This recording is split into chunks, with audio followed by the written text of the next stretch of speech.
마태복음 5장 17절 말씀 함께 봉독하시겠습니다. 한 사람의 범죄로 말미암아 사망이 그 한 사람을 통하여 왕노릇하였은즉 더욱 은혜와 의의 선물을 넘치게 받는 자들은 한 분 예수 그리스도를 통하여 생명 안에서 왕노릇하리로다. 아멘. 있는 그대로의 사실을 말하는 언어가 있어요. 그걸 묘사의 언어라고 합니다. 근데 하나님의 언어는 묘사의 언어가 아닙니다. 하나님의 언어는 진리, 사실의 언어가 아닌 진리의 언어입니다. 진리는 뭐냐면요, 사실을 뛰어넘어서 이야기하는 언어인데 그 언어가 새로운 사실을 창조해버립니다. 예를 들어 하나님은 100세가 다 되었는데도 생신 능력이 없었던 아브람을 아브라함이라고 부르십니다. 이게 뭐냐면 열국의 아비라는 뜻입니다. 자식도 없어요. 100세가 다 됐는데 생식력 끝났어요. 근데 하나님이 넌 열국의 아비야 라고 말씀하세요. 사실은 자식도 없고 생식력도 없지만 진리는 열국의 아비라고 말하는 거예요. 아브라함은 하나님의 말을 믿었어요. 왜냐하면 하나님은 묘사적 언어를 하시는 분이 아니고 사실계 다른지언정 거짓말을 하시는 분이 아니에요. 즉 하나님은 창조를 일으키는 언어를 할 수 있는 유일한 존재예요. 하나님의 능력과 하나님의 성품을 믿었어요. 하나님은 무자한 자를 열국의 아비라 부르시는 아브라함의 신뢰를 그의 의로 여기셨어요. 로마서는 없는 자를 있는 자라고 부르시는 하나님이라고 말합니다. 이건 하나님 전공이에요. 하나님 묘사하시는 하나님이 아니에요. 하나님 창조하시는 하나님이세요. 아브라함을 아브라함이라고 부르신 하나님, 오를 칠이라 부르신 하나님, 없는 자를 있는 자라 부르시고 죽은 자를 산 자라 부르신 하나님, 그 하나님이 죄인된 우리를 너는 의롭다라고 말씀하세요. 너는 의롭다. 아브라함이라는 하나님의 말씀의 능력에 아멘 했을 때 그가 하나님께 의롭다함을 받았어요. 의롭다함이 뭐냐면 right standing with God이란 말이라고 말씀드렸어요. 이게 뭐냐면 하나님과의 커넥션이 열렸다는 거예요. 여러분, 이 건물에 어마어마한 전류가 이미 흐르고 있어요. 그러나 컨센트에 플러그인을 해야 그 전류가 흘러 들어옵니다. 하나님은 은혜의 주이십니다. 하나님 안에는 어마어마한 은혜가 있어요. 근데 그 은혜와 커넥션을 할 수 있는 방법은 뭐예요?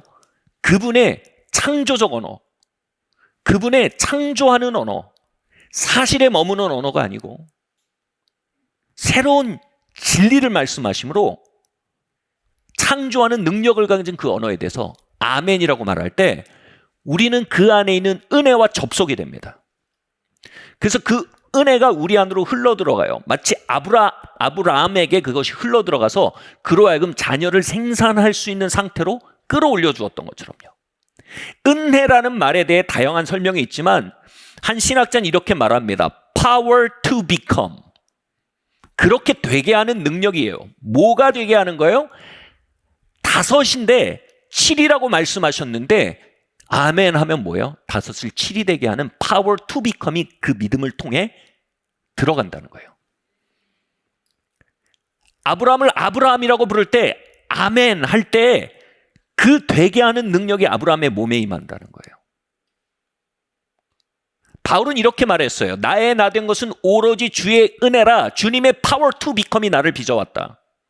그는 살인자였고 교회의 핍박자였고 바리새인이었습니다. 그런데 그러한 자신을 향해 의라고 말씀하셨어요. 칭의, 의롭다고 말씀하신 하나님을 그는 그 선언을 믿었어요. 그리고 그 믿음은 그 선언 안에 있는 어마어마한 은혜를 그에게 주입시켰어요. Power to become, 살인자를 사도로 만들어갔고 위선자 바리새인을 어마어마한 하나님의 사람으로 만들어갔습니다. 나의 나 된 것은 오로지 주의 은혜라. 나의 공로로 된 것이 전혀 없도다. 크리스찬 라이프는 믿음으로 말미암아 그 은혜의 지배 안으로 들어가는 삶입니다. 다음 말씀 한번 읽어볼게요. 시작. 그러나 아담으로부터 모세까지 아담의 범죄 같은 죄를 짓지 아니하는 자들 위에도 사망이 왕노릇하였나니 아담은 오실자의 표상이라. 그러나 이 은사는 그 범죄와 같지 아니하니 곧 하나 삶의 범죄를 인하여 많은 사람이 죽었은즉 더욱 하나님의 은혜와 또는 한 사람 예수 그리스도의 은혜로 말미암아 선물이 많은 사람에게 넘쳤으리라. 네. 사도는요, 자신의 삶에 하나님의 power to become을 끌어들였던 하나님과의 접촉점, 즉 하나님의 그를 향한 의롭다 하심에 대한 믿음, 그것을 굳게 만든 것을 확신이라고 합니다. 하나님이 자신을 향해 말씀하신 것에 이제 확신하는 것을 향해서 로마서 5장에서 우리를 초청하고 있는데, 자신이 어떻게 하나님이 자신을 의롭다는 말에 대해서 그렇게 확신할 수 있었는지 배경에 대한 이해를 우리와 공유하려고 합니다. 그리고 하나님이 우리를 의롭다고 하신 것이 얼마나 견고하고 튼튼한 기반에서 이루어진 일인지 우리를 하여금 깨닫게 하므로 우리도 큰 확신 가운데 들어오도록, 그리함으로 하나님의 은혜의 지배 안에 살아가도록 우리를 초청하고 있는 것입니다. 하나님은 우리를 어떻게 의롭다고 하실 수 있었을까요? 그 배경에 대해 아담을 설명합니다. 아담은 모형이라고 말합니다. 이 모형이란 말이 각인이란 뜻입니다. 각인. 스탬프요. 오래전에 각인은요, 뭐 인주에 찍고 이런 건 이제 그건 요즘이나 있는 일이고, 옛날에는 특별히 이 성경의 배경이 되는 문화에서는 촛농을 떨어뜨렸잖아요. 촛농을 떨어뜨려서 아직 촛농이 굳기 전에 말랑말랑할 때 거기에 각인을 이렇게 찍으면 촛농이 그 모양대로 굳었어요. 이걸 인을 쳤다고 합니다. 특별히 각인은요, 각 가문의 이름을 가지고 있었어요. 예를 들면 킴스 패밀리, 김씨 가문은 킴이라고 돼 있었겠죠. 위스 패밀리, 위씨 가문은 위라고 찍혀 있을 거예요. 그런 것처럼 아담은 모형이다란 말은 뭐냐면 아담스 패밀리예요. 아담스 패밀리의 각인과 같은 존재가 아담의 삶이었다는 거예요. 아담스 패밀리가 뭐예요? 아담이란 말은요, 원어로 인류라는 뜻이에요. 인류 공동체의 아버지, 대표자가 아담이고, 그의 삶과 행각들은 바로 스탬프와 같이 우리의 삶의 각인이 되었고요. 그리고 각인의 두 번째 의미 뭐예요? 찍는 대로 계속 재양상됩니다. 그 틀대로 찍히는 거예요. 인류는 그 삶의 동선을 반복하는 경향을 가지고 있다는 거예요. 그래서 우리는 아담스 패밀리의 일원이라는 거예요. 아담은 인류의 대표자로서 아주 잘못된 운영을 했습니다. 그는 하나님을 배신하고 사단과 손을 잡았어요. 그런데 성경은요, 이 하나님을 배신하는 죄를 채무로서 표현합니다. 그러니까 뭐냐면 영적으로 의의 세계에서 아담은 파산한 거예요. 어마어마한 파산을 한 거예요.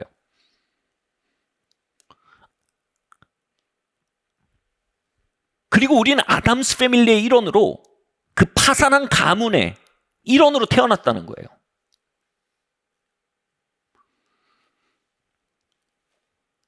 한번 상상해 봅시다. 우리의 중심에 그 아담스 패밀리라는 각인이 있다는 거예요. 우리 존재 중심에. 그러면 우리가 한 영화의 장면을 한번 상상해 봅시다. 한 나그네가 이제 몸을 여행을 하다 지쳐서 낯선 호텔에 들어갑니다. 그 호텔에서는 그가 누구인지 알기 위해서 인장을 찍어보라고 합니다. 촛농을 떨어뜨리고 그 위에 그의 인장을 꺼내서 찍습니다. 근데 그 인장에 아담이라고 박혀 있습니다. 그러자 호텔 주인은 곧바로 그의 투숙을 거절합니다.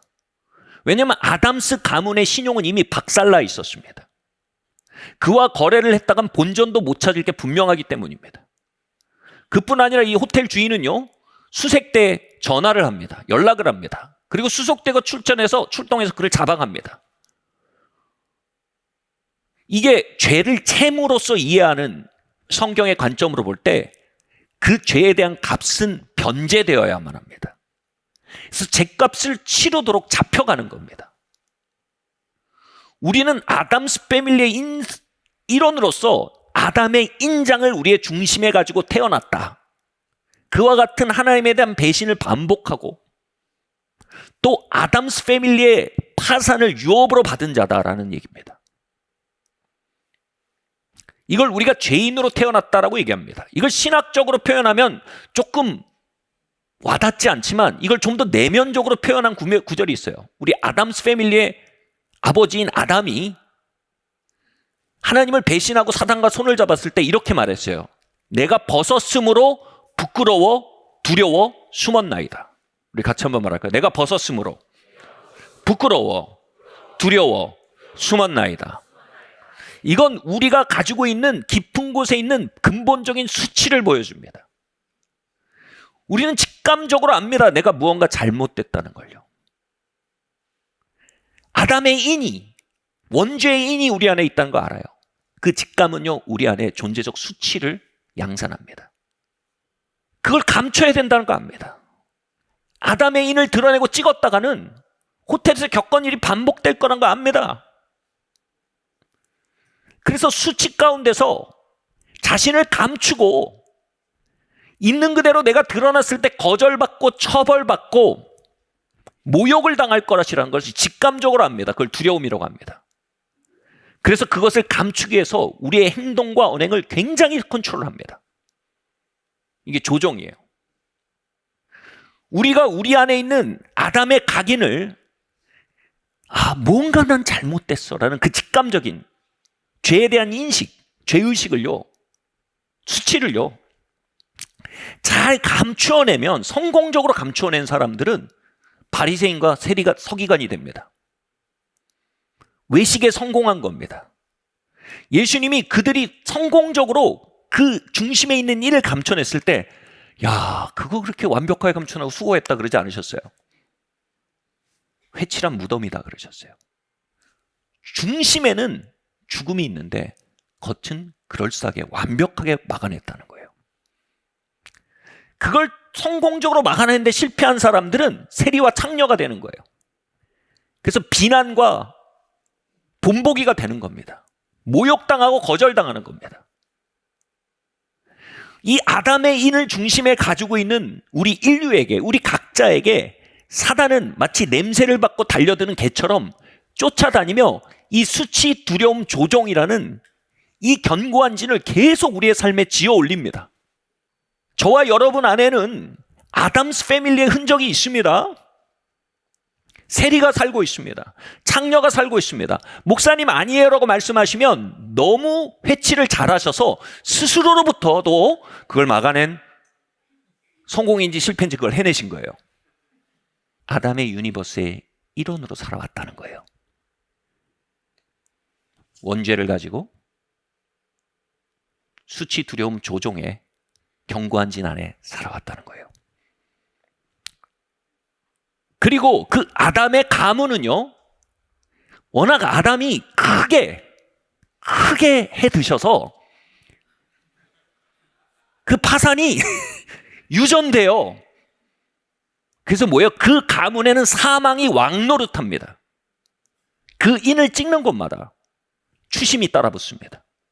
그 인을 찍는 곳마다 수치와 두려움과 조종이 역사합니다.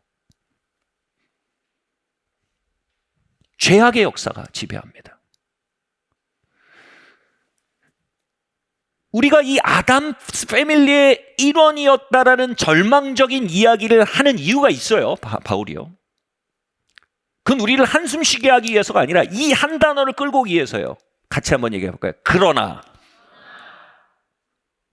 조금 더 칼로 탁 썰듯이 한번 얘기해 볼까요? 그러나. 네. 그러나를 위해서요. 그러나 내가 아담 얘기를 한 이유가 있는데, 그거는 아담이 하나의 스탬프, 인이었던 것처럼 이제 다른 가문의 인을 너희가 받게 되었다는 걸 얘기하기 위해서야. 이렇게 가는 거예요. 그러나 이제 다른 가문, 다른 유니버스가 있다. 이 다른 유니버스가 또 모형인데 그리스도는 새로운 가문의 스탬프다.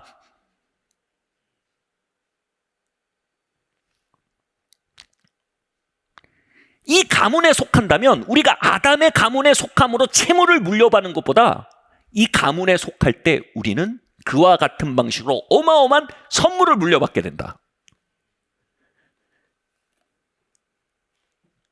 우리가 이렇게 얘기하면 죄 용서 말씀이시죠? 아니요, 그건 그 선물의 10분의 1도 안 돼요. 죄 용서는 이거예요. 우리가 아담스 패밀리의 일원으로서 가지고 있었던 채무를 그리스도의 가문이 우리를 입양하기 위해서 그 채무를 탕감해 주기 위해서 지불한 값이에요. 그게 죄 용서예요.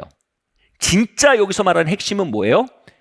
우리를 아담스 패밀리에서 건져서 그리스도의 패밀리로 받아들이신 게 진짜 핵심이에요.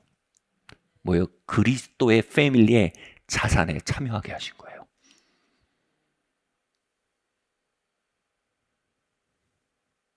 그래서 고린도전서 15장은요, 그리스도를 둘째 아담, 마지막 아담이라고 말합니다. 우리가 첫째 아담 안에 나옴으로 그 저주를 상속했듯이 이제 우리는 다른 프로토타입, 다른 스탬프, 다른 틀을 가져서 이제 새로운 틀, 새로운 생명, 새로운 스탬프, 새로운 블러드라인, 새로운 혈연, 새로운 유전자를 갖게 됐다는 거예요.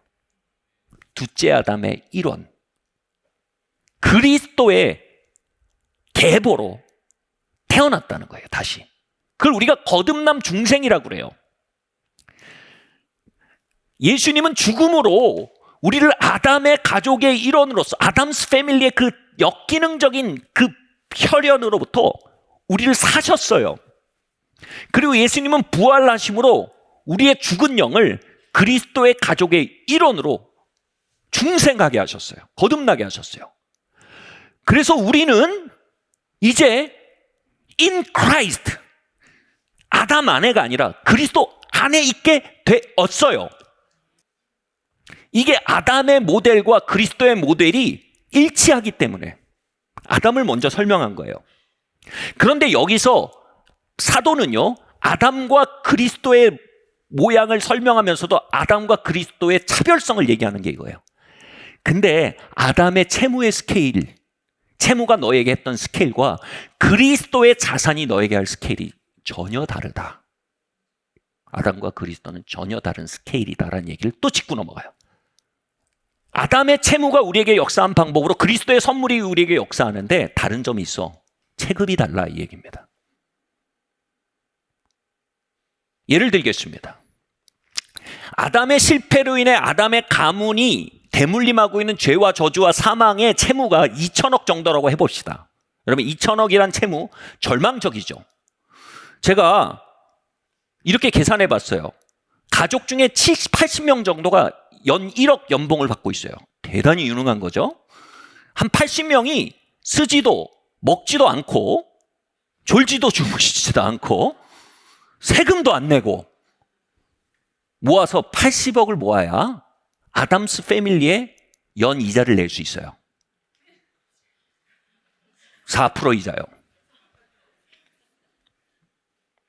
큰 빚입니다. 그리고 그런데 이 아담스 패밀리의 이 어마어마한 악순환의 고리 안에서 그리스도가 우리를 위해 죽으셨대요.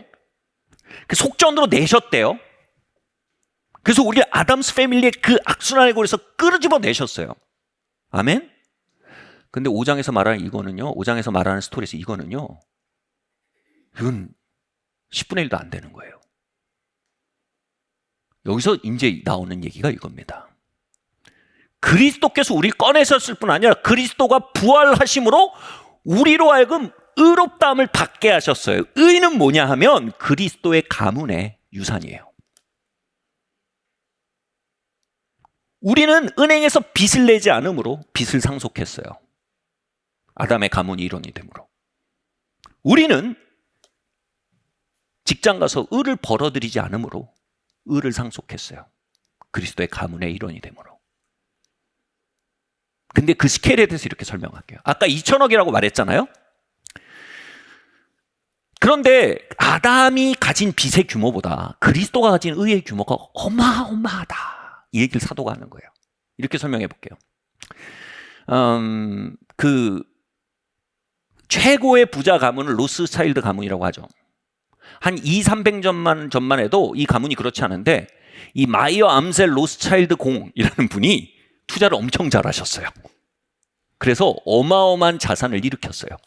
그리고 그분의 공로로 그 밑에 자손들은 태어나 보니 내가 로스차일드의 아들이에요. 현재 로스차일드 가문의 자산이 5경 정도로 추정됩니다. 뭐 이런 농담 아시죠? 와, 이재용 씨는 진짜 부럽다. 태어나 보니 아빠가 이건이야. 근데 여러분 그거 아세요? 그게 우리 얘기예요.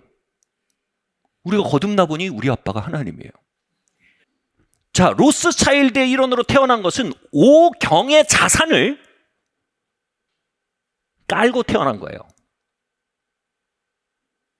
벌어들이지 않았어요. 좋은 투자를 하지 않았어요. 그냥 태어났어요. 응애. 로스차일드. 거듭남으로 우리는 그리스도의 의의 인장을 품게 됐어요. 사도가 그 얘기를 하는 거예요.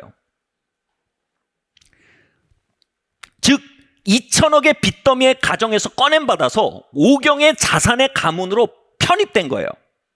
이게 진짜 중요하다는 얘기예요. 죄 용서 중요해요. 근데 이 앞에서 죄 용서가 빚을 발할 정도예요. 의롭다 하심이에요. 5천억의 죄에 따라오는 아담스 인장이 5경의 자산이 따라오는 그리스도의 인장으로 바뀌었단 말이에요.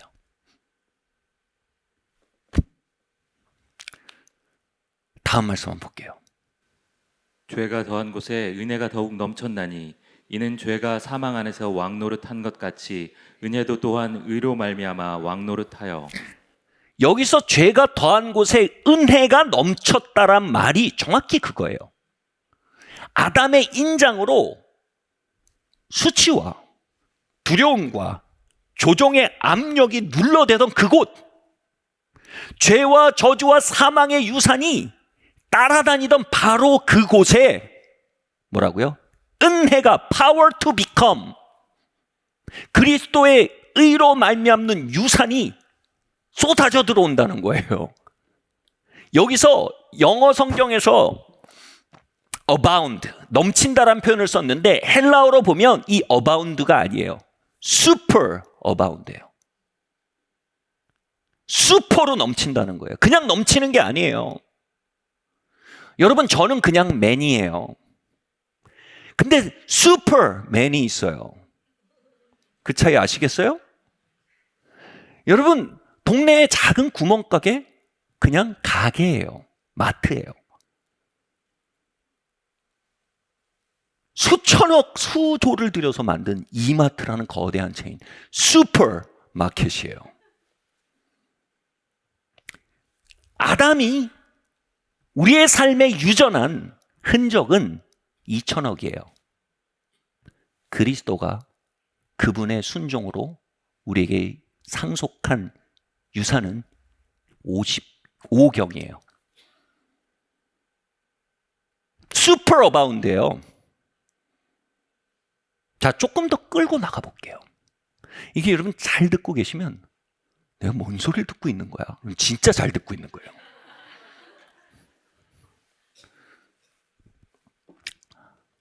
여러분, 5경을 은행에 넣어두면 1년 이자 그냥 은행에 넣어요. 4%. 욕심 없이 4% 묻어둬요. 1년 이자가 얼마일까요? 맞춰봐 주세요. 일부서에선 뭐 일부 예배 때는 막 5조도 나왔다가 크게 쏘신 분은 10조도 나왔다 그랬어요. 몇 조, 어느 정도일까요? 네?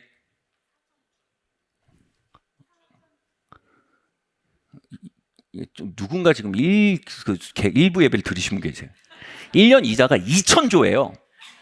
2천억 말고 2,000조.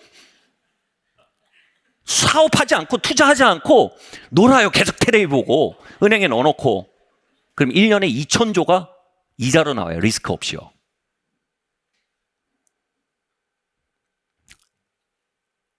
근데 여러분, 1년 이자가 아니라 1시간 이자가 얼마일까요? 이거를 들고 갔다가 은행에 넣어놓고 앞에 편의점 가서 라면 먹어요. 그리고 음료수도 한번 마셔요. 그러니까 50분 됐어요. 10분만 더 있다 가자. 그래서 다시 끄네요. 1시간 이자가 얼마게요? 2천억이에요. 로마서 6장은 진짜 어이없고 충격적인 유니버스를 우리에게 소개해요. 뭐냐면 우리가 그리스도와 혼인했대요. 그리스도는 하나님의 아들이에요. 여러분, 우리가 아담스 패밀리의 딸로 태어나서 2천억의 압박에 시달리다가 어느 날 로스차일드 경의 아들이 나와 결혼했다는 거예요.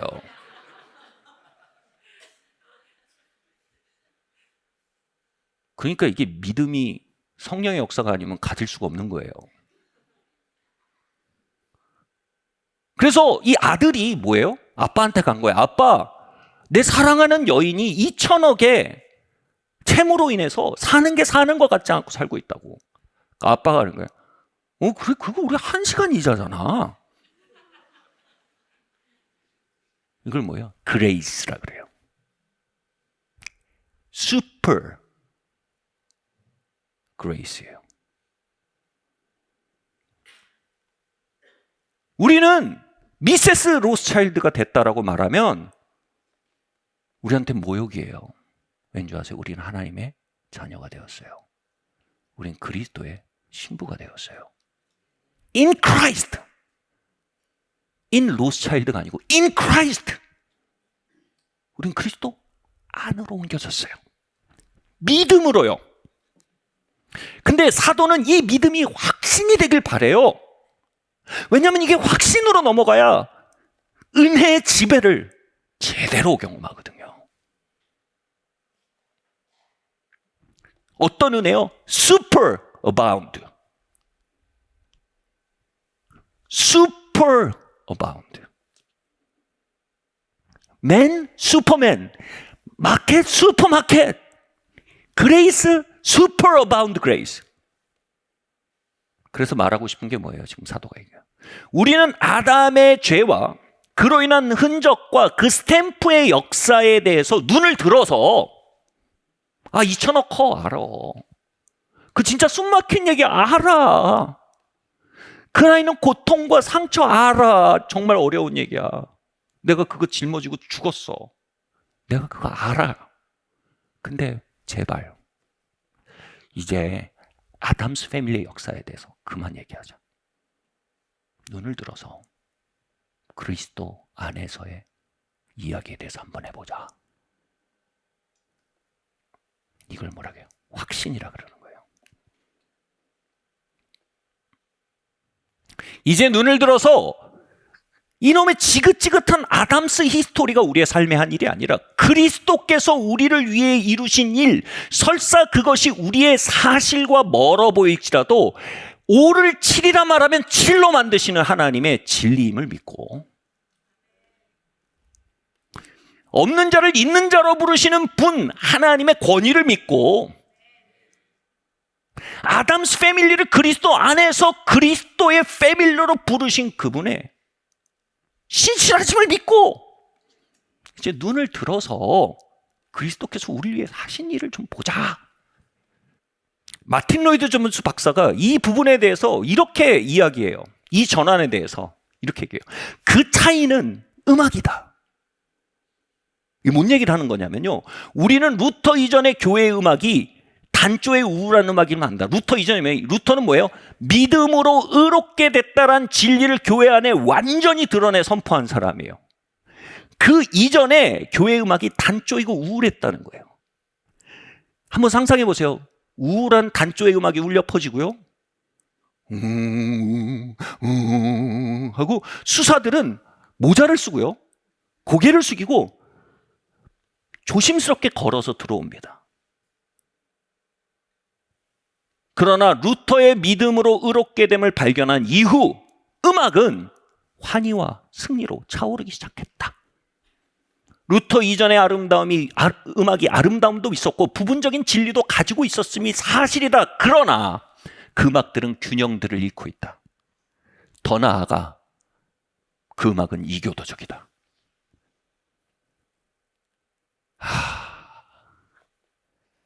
말하고 하자는 게 뭡니까? 이신칭의 복음을 우리가 정말로 발견하고 믿고 큰 확신으로 들어가기 시작할 때 우리는 더 이상 아담의 히스토리에 대한 아담스 패밀리의 히스토리에 대한 의식을 붙들지 않게 된다는 거예요. 그것을 더 이상 의식의 대상으로 삼지 않는다는 거예요. 2천억 커요. 근데 오경 앞에선 그건 없는 것과 같아요. 1시간 이자예요.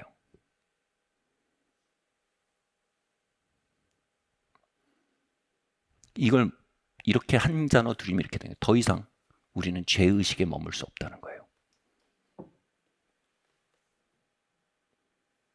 우리는 더 이상 죄의식에 머물 수 없다는 거예요. 더 이상 수치에 머물 수 없다는 거예요. 더 이상 두려움에 머물 수 없다는 거예요.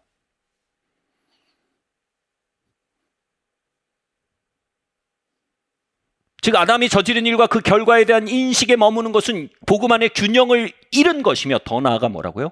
이교도적 정서라는 거예요. 사실 이때 마틴 로이즈 박사님이 잘 쓰는 표현이 있어요. 그건 이단적이다. 이건 이단적인 정서라는 거예요.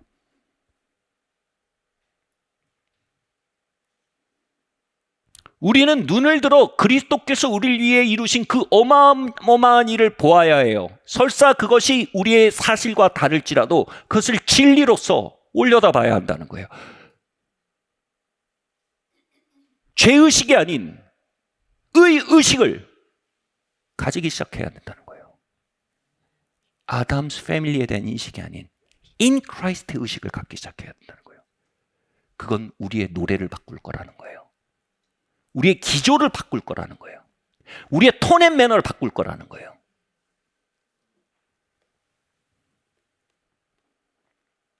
성경 교사인 E.W. 캐년은 의식에 대해 이렇게 설명해요. 충격적인 표현이에요. 하나님 앞에 열등감과 위축감 없이 설 수 있는 마음.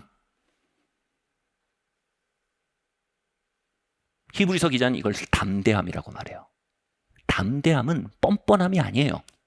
담대함은 그리스도 안에서 벌어진 일을 인식할 때 파생되는 마음이에요. 내가 그리스도의 신분에 태어나 보니 우리 아버지가 하나님이네.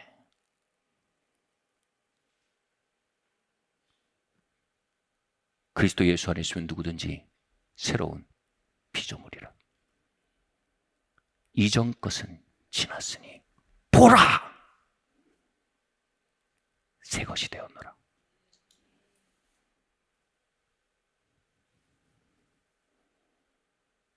의식은 뭡니까? 거룩한 성도들과의 관계에서 위축감이나 위선이나 수치 없이 설 수 있는 마음이 의식입니다.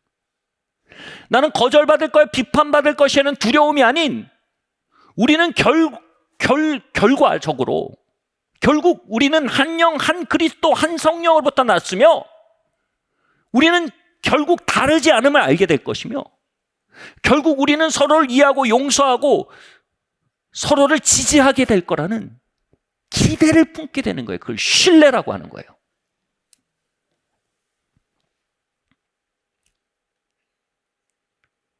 나는 여기 속할 수 없고 나는 다르다는 마음이 내가 하나님의 권속이 되었다라고 받아들이는 마음이에요. 내가 그리스도에 의해 일부이고 그리스도는 나의 일부가 되었다. 내가 그리스도 안에 그리스도가 내 아내라고 말하는 이 거대한 확신을 말하는 겁니다.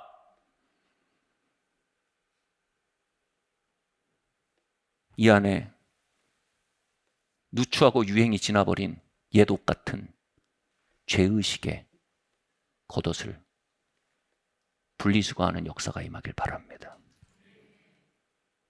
그리스도로 옷 입으라.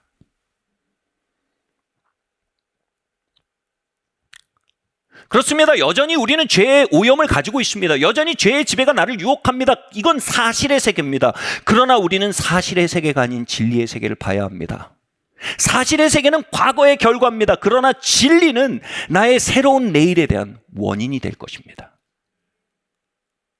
5를 7이라 말씀하신 하나님, 그리함으로 7을 파생시키신 하나님, 나는 과거를 믿지 않습니다. 나는 현실을 의지하지 않습니다. 나는 하나님의 진리의 말씀을 의지합니다. 그러므로 전혀 다른 결과를 향해 나아갑니다. 이제 죄의식이 아닌 의의식으로 교회가 가득 차야 한다는 겁니다. 수치 대신 존귀가, 두려움 대신 친밀함이, 조정과 강박적인 통제 대신 자유로움과 해방이 우리 안에 기경되게 한다는 것입니다. 이것에 대해 한 신학자는 이렇게 묘사합니다. 담 위에 세 사람이 걷습니다. 담벼락 위에 얼마나 길이 좁아요? 담벼락 위에 맨 앞에 진리인 하나님의 말씀이 갑니다.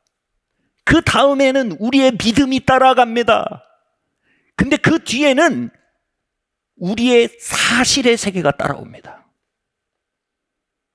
믿음이 하나님의 말씀이 말하는 차원만을 바라보고 나아가면 superabound grace가 흘러들어가 우리의 뒤를 따르는 사실의 세계의 멱살을 잡고 끌고 갑니다. 그래서 우리는 이제 이 담 위에서 하나님의 말씀과 그리스도 안에 있는 진실을 보고 가는 겁니다. 그러면 따르지 않을 것 같은 사실의 세계가 은혜의 지배 안에 우리를 따르기 시작하는 겁니다. 문제는 여기서 발생해요. 우리가 그리스도께서 이루신 일을 받다가 자꾸 사실을 체크하는 거예요. 얼만큼 변했나? 어떤 모습일까? 이렇게 뒤를 돌아볼 때 그 신학자는 이렇게 말합니다. 우리가 균형을 잃게 된다. 그리고 앞으로 쭉쭉 빠져주면 뒤에서 사실도 잘잘 따라갈 텐데 자꾸 뒤를 돌아보고 머뭇머뭇하면 사실도 헷갈려서 자꾸 앞으로 못 가는 거예요. 그러다 결국 그 좁은 믿음의 담벼락에서 추락한다는 거예요. 그러면 홀로 외로이 믿음은 그 담벼락 위에 서서 우리를 내려다보는 거예요. 그럼 우리는 그 진흙탕에서 사실과 함께 추락해서 뒹구는 거예요. 저는 목욕을 하다가 놀라운 사실을 발견했어요. 때를 불리는데 몸에 가장 때가 많은 부분이 배꼽이에요.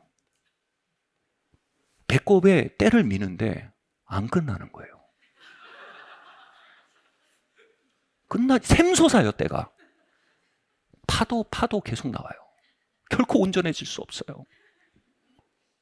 파니까 계속 나오는데 나중에 피가 나더라고요. 얼마나 많은 사람들이 배꼽을 닦아대듯이 얼마나 많은 크리스찬들이 자신의 현실을 닦아댑니까? 그것에 압도됩니다. 너무 더럽다. 주름 접힌 거 봐. 피가 납니다. 사도는 얘기합니다. 야, 나도 알아. 나도 죄인 중에 괴수고. 나도 알아. 나는 살인자였어. 네, 눈 들어 주를 보자. 이제 단조의 노래 그만 부르자. 이제 죄의식이 아닌 의의식을 가질 때다. 이제 사실의 세계를 네 힘으로 통제해보려고 때를 밀고 밀 때가 아니라 너 자신을 그리스도의 은혜에 의탁하고 그리스도께 이루신 일을 확신할 때이다. 우리를 향해 그리스도께서 이루신 일을 축하할 때이다.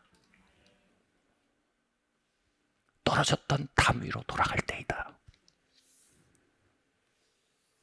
우린 나름의 중독과 나름의 아담의 히스토리의 열매를 가지고 있습니다. 우리는 수치와 두려움과 조종의 견고한 감옥 안에 갇혀 있기도 합니다.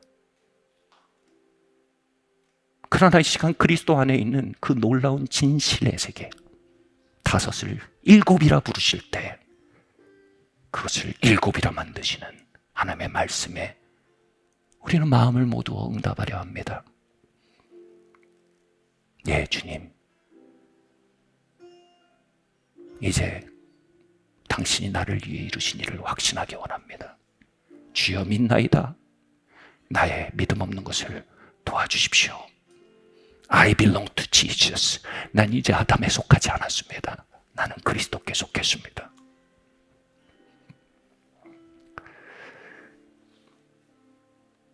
조심스럽게 눈을 들어 우리를 앞서가는 십자가의 주님, 그 좁은 담 위를 걷는 믿음의 길, 그 위로 부르시는 그 음성에 응답하는 우리가 되길 바랍니다. 죄를 모르는 자로 죄가 되어 죽게 하시면 우리로 그 안에서 하나님의 의가 되게 하려 함이니라. 자리에서 일어납시다.